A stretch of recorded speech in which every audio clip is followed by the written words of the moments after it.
Selamat malam para pemirsa, ketemu lagi di Hot Room dengan saya Hotman Paris. Sekarang ini ibu kota Jakarta menempati urutan tertinggi di dunia sebagai kota yang paling kotor udaranya, terpolusi di dunia.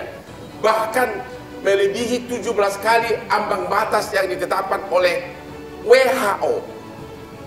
Anehnya, baru-baru ini ada warga yang menggugat pemerintah Pemda DKI dan pemerintah pusat, dan Pengadilan Negeri Jakarta Pusat dan Pengadilan Tinggi telah menghukum pemerintah Indonesia untuk melaksanakan kewajibannya melaksanakan undang-undang lingkungan hidup. Tapi anehnya, justru pemerintah pusat kasasi ke Mahkamah Agung. Ada apa ini? Bukankah hak dari warga untuk mendapatkan udara bersih? Bagaimana cara mengatasinya? Siapa yang harus bertanggung jawab, pemerintah pusat atau Pemda DKI? Apakah akan diterapkan 4-in-1? Atau apakah menjelang pemilu ini berani nggak pemerintah Indonesia menerapkan seperti di Singapura, di mana mobil tua tidak dikasih izin untuk dijalankan lagi? Inilah Hot Room menggugat hak udara sehat.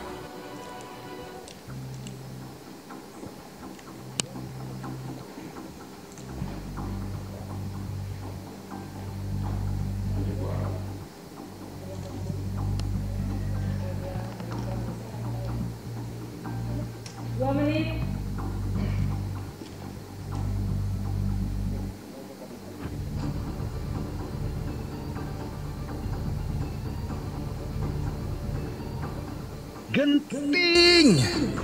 Warga berada dalam keadaan bahaya karena kualitas udara tidak sehat.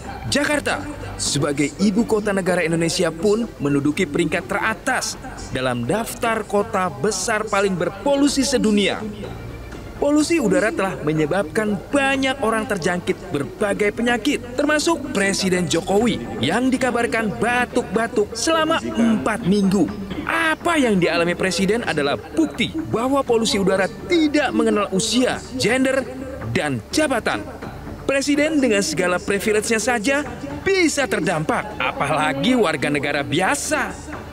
Lantas, 32 warga negara mengajukan gugatan citizen lawsuit atas pencemaran udara dengan 7 tergugat, yakni Presiden RI, Menteri Lingkungan Hidup dan Kehutanan, Menteri Kesehatan, Menteri Dalam Negeri, Gubernur DKI Jakarta, Gubernur Jawa Barat, dan Gubernur Banten. Hasilnya, Majelis Hakim Pengadilan Negeri Jakarta Pusat pun memvonis 5 dari 7 tergugat melawan hukum. Mereka dihukum untuk menjalankan 9 poin putusan hakim sebagai upaya mengendalikan pencemaran udara. Namun sepertinya pemerintah tidak serius menangani hal ini karena sejumlah kebijakan yang dikeluarkan kurang efektif.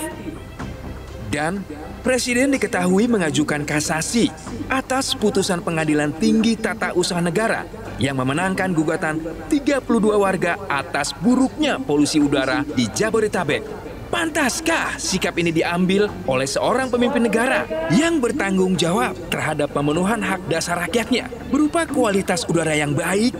Apakah dengan tindakan ini berarti pemerintah lepas tanggung jawab dan membiarkan warganya hidup dalam pesakitan?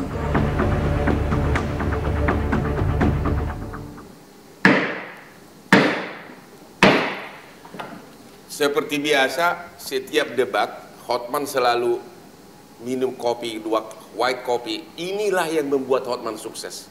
Kopi terbaik. Nanti lihat, nggak akan ada yang sanggup mendebat saya ini gara-gara kopi saya, kesayangan saya ini. Oke, saya mau nanya dulu kepada Ibu Suci dulu, pertama dulu. Apa yang terjadi dengan udara ibu kota sekarang ini? Dan salah siapa? Siapa yang lalai? Ya, terima kasih Bang Hotman. Ini dari apa nih? Walhi ya? Oke, Ya, gimana? Jadi memang ada sebuah kondisi Bang, di mana Jakarta terus bertumbuh pastinya, begitu, tapi juga ada industri dan juga konsumsi yang semakin tinggi, yang akhirnya juga pasti ada dampak dari situ. di mana polusi kita juga semakin tinggi. Penyebab utama menurut Walhi apa? Penyebab utama ada beberapa hal. Kalau di Jakarta sendiri mungkin kita masih bisa bersepakat begitu dengan datanya pemerintah bahwa ada 44% kendaraan bermotor dan 30% dari industri. Tapi kalau yang sifatnya lintas batas, kita sampai hari ini meyakini bahwa pembangkit listrik tenaga uap yang sumber energinya adalah batu bara itu menjadi sumber polutan tertinggi di sekitar Jabotabek, di wilayah Jabotabek. Emang ada batu bara di Jabotabek? Jabotabek ada, Bang. Oh begitu. Jadi ada yang namanya dari industri captive, PLTU captive itu adalah industri-industri yang masih menggunakan sumber-sumber energi untuk penggerak mesinnya itu masih menggunakan batu bara. Tapi juga ada PLTU besar yang memang Jakarta sampai saat ini masih tergantung sekitar 50-70%. Jadi penyebab utama adalah kendaraan bermotor, kedua adalah kendaraan industri bermotor batu bara. Untuk Jakarta. Tapi untuk Jabotabek kita masih meyakini bahwa ada PLTU dan juga penggunaan batu bara untuk industri. Yang bertanggung jawab yang tidak bisa mengatasi ini siapa? Pemda DKI atau pemerintah pusat atau lingkungan hidup? Ada masing-masing domainnya, Bang. Ada KLHK tentu saja dia punya peran untuk mensupervisi. Gitu. Tetapi juga ada strategi-strategi yang memang perlu diterapkan di masing-masing wilayah. Apakah sudah dilaksanakan tugasnya itu? Itu saya tanya Bapak. Menurut Ibu? Menurut kami memang masih jauh sejauh ini. Artinya menurut Ibu pemerintah tidak melaksanakan tugasnya? Itulah kenapa gugatan itu diajukan kepada negara. Anda jawab dulu. Anda mengatakan bahwa memang pemerintah pusat maupun Pemda gagal atau bagaimana? Lamban, iya. Kemudian tidak bisa bergerak dengan cepat, iya. Dan tidak bisa memperhatikan bagaimana kebutuhan masyarakat terkait dengan udara bersih. Dalam waktu sekarang ini, ya, kondisinya menurun dibandingkan sebelumnya. Ya. Tadi disebabkan ada beberapa faktor penyebabnya, dari mulai kendaraan bermotor maupun kegiatan industri, baik itu pembangkit listrik, ya, maupun kegiatan industri-industri lainnya. Itu termasuk di sini ada juga di sekitar Jakarta ini, di Jabodetabek ini kan ada peleburan logam, ada semen, mau juga industri yang menggunakan untuk batu bara untuk boiler mereka maupun pembangkit mereka sendiri. Ini penyebabnya. Ya. Yang kedua adalah saat ini adalah musim kemarau. Musim kemarau. Ini satu fenomena yang menarik gitu. Saat musim kemarau ini kondisi udara itu semakin memburuk. Karena apa? Karena kan kalau musim hujan kan dicuci. Ya, saat ini kan musim kemarau, udaranya berputar di sekitar sini. Di banyak negara kalau musim kemarau itu ya persoalan untuk berbagai macam parameter pencemaran udara itu memang tinggi. Ini yang perlu dipahami bersama-sama. Ya. Maka tuh data kami menunjukkan sejak bulan Juli sampai dengan sekarang ada peningkatan dibandingkan pada bulan-bulan sebelumnya. Dengan ada peningkatan ini, kami tentu melakukan antisipasi yang sekarang terus dilakukan. Pertama kami sampaikan, Pak Hotman, banyak langkah sudah dilakukan, mensikapi gugatan yang dilakukan oleh masyarakat. Katanya kalah, Bapak. Tapi kan kami sampaikan, kami melakukan, pas gugatan kami melakukan langkah-langkah. Tapi kenapa kasasi udah kalah? Disebutkan menghukum untuk melaksanakan. Justru kami sampaikan, kami sudah melakukan banyak hal merespon gugatan tersebut. Sebenarnya tanpa gugatan pun kami memang berkewajiban, kan berdasarkan undang-undang, setiap orang tuh berhak mendapatkan lingkungan hidup yang baik dan sehat. Dan kami persiapkan tuh supaya. Pertanyaannya kenapa kok sudah ngaku kewajibannya, ngaku memang ada kekurangan dalam melaksanakan kewajiban lingkungan hidup. Tapi kenapa malah kasasi? Kami ingin menyampaikan kepada majelis hakim bahwa ini loh langkah-langkah itu sudah kami lakukan. Dalam pertanyaannya kenapa kasasi? Karena kami menyampaikan, kami juga punya hak.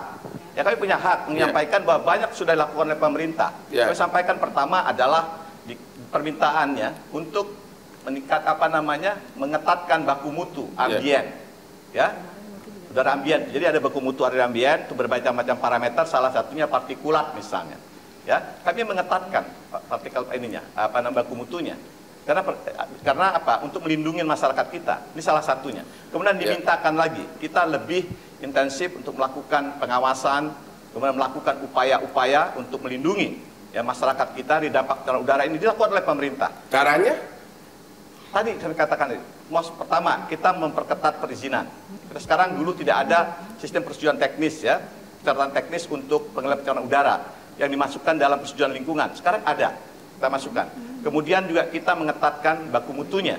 Kemudian juga kita melakukan pengawasan-pengawasan. Tapi Bapak mengakui nggak bahwa penyumbang terbesar itu adalah polusi dari kendaraan bermotor? Itu salah satunya. Terbesar? Untuk gini Pak, ini kan terbesar benar nggak? Kan ini sangat dinamik Pak, Usman ya. Ini udara ini tuh dinamik gitu. Kadang-kadang kita lihat kalau misal pada hari weekend kan mungkin juga kendaraan tidak banyak. Tapi memang secara rata-rata kendaraan bermotor adalah salah satu penyebab dari penurunan kualitas udara. Jadi WFH itu adalah solusi atau bukan? Apa? Kerja di rumah. Ya, salah satunya, tapi juga masih banyak juga. Tapi sorenya beralih menjadi kerja di WF kantin gitu loh. Kita tidak bisa ya melakukan satu pelaksanaan kebijakan hanya single kebijakan. Kita harus menggunakan multi instrumen, ya multi kebijakan ya. Policy mix instrument harus kita terapkan.